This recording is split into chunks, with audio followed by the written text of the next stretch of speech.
दोस्तों नमस्कार, स्वागत है आपका अपना स्टडी चैनल लर्निंग जीएस वाला में। दोस्तों इस समय हम एनसीईआरटी इतिहास सार संग्रह कंप्लीट कर रहे हैं। यह किसी भी जीके जीएस के एग्जाम में, यदि एग्जाम का पार्ट जीके जीएस है तो यहाँ से बाहर क्वेश्चन आपको देखने को नहीं मिलेंगे।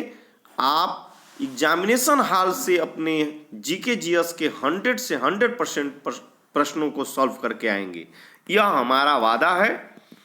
यदि दोस्तों आप जीके जीएस कंप्लीट करना चाहते हैं तो हमारी एनसीईआरटी सार संग्रह जो हमारे चैनल पर कंटिन्यू चल रही है और सभी विषयों को दी जाएगी। अभी इतिहास चल रहा है तो हमारे चैनल पर यदि आप सब्सक्राइबर हों तो आपको धन्यवाद है, और यदि नए हों तो आप सब्सक्राइब कर लें ताकि हमारा वीडियो जैसे ही आपको चैनल पर पड़े नोटिफिकेशन आपको मिल जाए और आप वीडियो को तत्काल वॉच करें, जिससे आपका समय बच सके। तो चलिए दोस्तों, आज हम अपना गुप्तोत्तर काल पीरियड को कंप्लीट करते हैं और इससे बाहर कोई भी प्रश्न आपको गुप्तोत्तर काल से देखने को एग्जामिनेशन में नहीं मिलता है।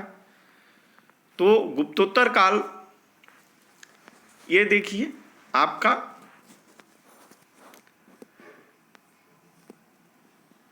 पहला प्रश्न है गुर्जर प्रतिहार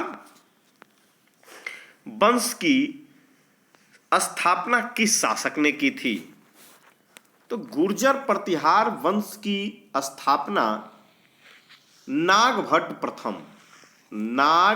प्रथम ने की थी। गुर्जर प्रतिहार वंश की स्थापना, या कहा जाए कि नागभट्ट प्रथम ने किस वंश की स्थापना की थी? तो गुर्जर प्रतिहार वंश।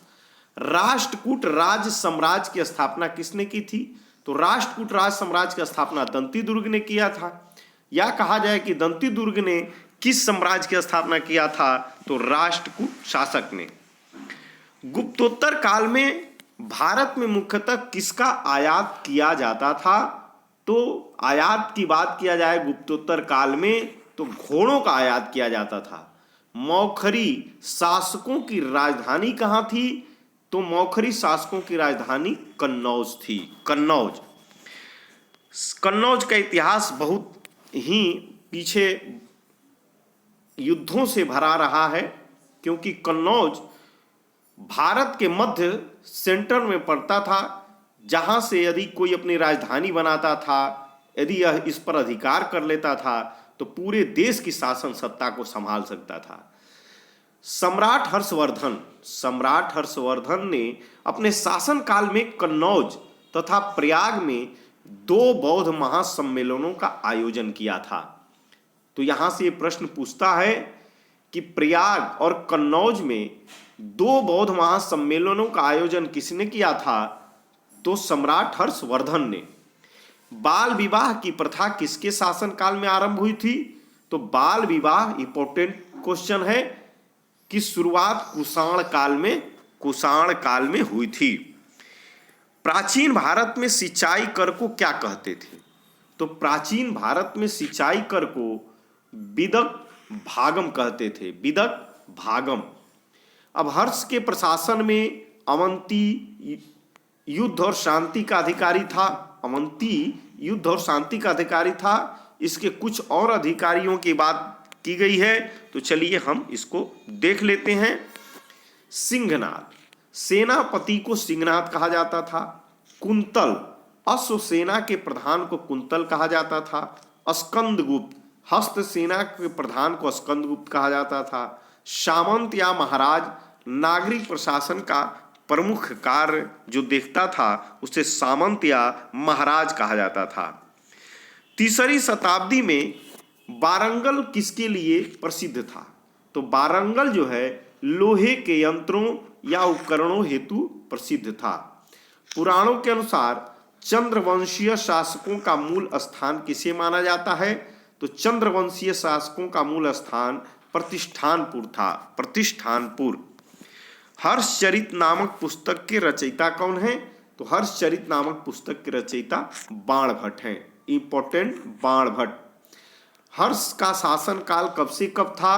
तो 606 ईस्वी से 641 ईस्वी तक था। सम्राट हर्ष ने अपनी राजधानी थानेश्वर हरियाणा में था उस समय, तो थानेश्वर से कहाँ स्थानांतरित किए थे? तो कन्नौज। कवि बाणभट्ट कहाँ के निवासी थे? तो कवि बाणभट्ट औरंगाबाद महाराष्ट्र के निवासी थे, जो हर्षवर्धन के दरबार में रहते थे। नर्मदा नदी पर सम्राट हर्ष के दक्षिणवर्ती शासक पुलकेशिन द्वितीय ने रोका था, और कहा जाता है कि नर्मदा नदी के तट पर पुलकेशिन द्वितीय ने हर्षवर्धन को हरा भी दिया था।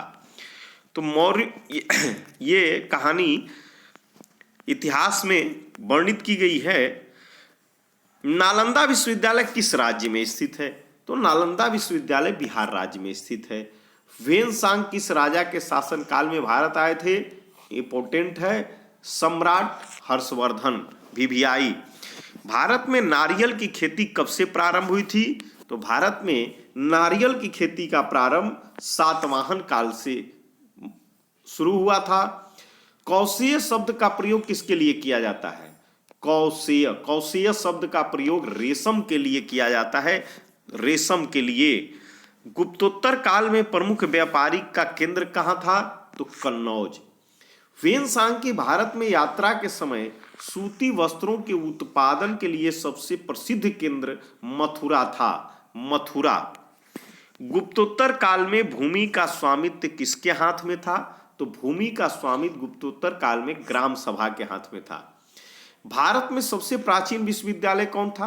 तो भारत में सबसे प्राचीन, भारत में वैसे तो अब अविभाज्य भारत यदि पाकिस्तान रहता तो तक्षशिला, लेकिन अब भारत पाकिस्तान के अलग होने से भारत का सबसे प्राचीन विश्वविद्यालय नालंदा विश्वविद्यालय है, जिसकी स्थापना किसने? कुमार गुप्त ने किया था। भीनमाल की यात्रा किस चीनी यात्री ने की थी? तो भीनमाल की यात्रा वेनसांग ने की थी। चीनी यात्री इत्सिंग ने बिहार का भ्रमण किस समय किया था? तो 672 ईस्वी में। हर्ष के 3 नाटक हैं, प्रियदर्शिका, रत्नावली और नागानंद। ये पूछता है कि नागानंद, रत्नावली और प्रियदर्शिका नाटक के रचयिता कौन है? तो हर्ष। और हर्षचरित को किसने लिखा है? तो बाणभट्ट ने। नालंदा विश्वविद्यालय को किसने नष्ट कर दिया था? तो नालंदा विश्वविद्यालय को बख्तियार खिलजी ने नष्ट किया था, बख्तियार खिलजी। किस काल में जजमानी व्यवस्था कहलाने वाली एक नए प्रकार की सामाजिक संरचना का भारत में प्रसार हुआ, जो जजमान कहे जाते हैं? ये जजमानी व्यवस्था उत्तर गुप्त काल में शुरू हुई। चीन में दूत भेजने वाले शासक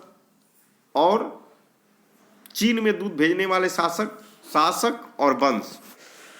तो हर्षवर्धन जो है पुष्यभूति वंश के थे। हर्षवर्धन ये पुष्यभूति वंश के थे। ये चीन में यात्री भेजे थे। नरसिंह द्वितीय ये पल्लव वंश के थे। यशोवर्मन कन्नौज नरेश थे। कलोत्तुंग प्रथम चोल वंश के थे। तो इस प्रकार ये सभी लोग अपने राज्य से चीन में यात्रियों को भेजे थे। ये देखिए एक कोटेशन है कि मौर्यों द्वारा निर्मित सुदर्शन झील जो कठियावाड़ गुजरात में है का जीर्णोद्धार शक शासक रुद्रदामन प्रथम, कौन? शक शासक रुद्रदामन प्रथम ने करवाया था। तो इसी के साथ दोस्तों आज का हमारा एक इम्पोर्टेंट सेशन समाप्त होता है। आपको यदि इसी तरह का वीडियो जीके जीएस के लिए चाहिए तो हमारे चैनल पर बने रहिए और इत्मीनान से बस ध्यान से सुनते जाइए और समय समय पर रिवीजन करते जाइए। आपका जीके जीएस कंप्लीट हो जाएगा। तो चलिए दोस्तों आज के लिए अब धन्यवाद। Thank you. ओके।